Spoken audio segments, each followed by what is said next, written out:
क्यों बच्चों को गुड टच और बैड टच समझाना ज़रूरी है। अमृता की एक 6 साल की बहुत ही प्यारी पर शैतान नव्या नाम की बच्ची थी।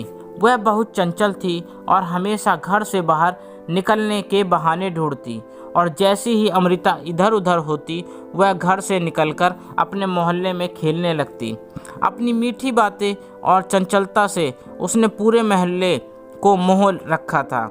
अमृता जानती थी आजकल का ज़माना बहुत ख़राब हो गया है और उसकी छोटी सी बच्ची भी इस कलयुग में सेफ नहीं।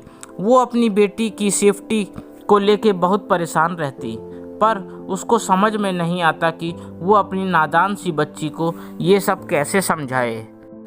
फिर एक दिन जब वो टीवी पे आमिर खान का एक पॉपुलर रियलिटी शो देख रही थी, तो उसने देखा कि उसमें लोग समझा रहे थे कि बच्चों को चाहे लड़का हो या लड़की, गुड टच बैड टच की शिक्षा जरूर देनी चाहिए, खासकर छोटे बच्चों को।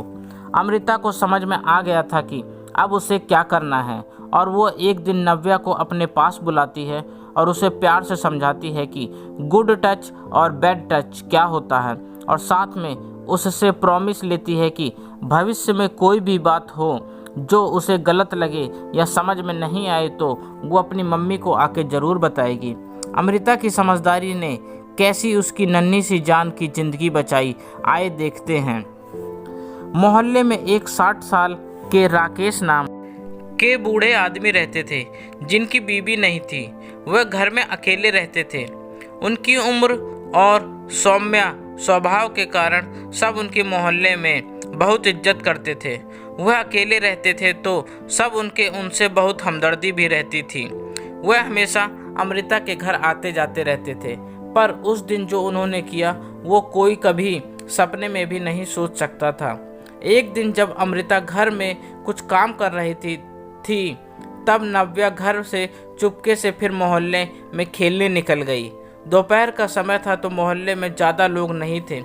जैसे ही राकेश जी ने नव्या को अकेले देखा तो उसे गोदी में उठा लिया और उसे गलत ढंग से छूने लगे।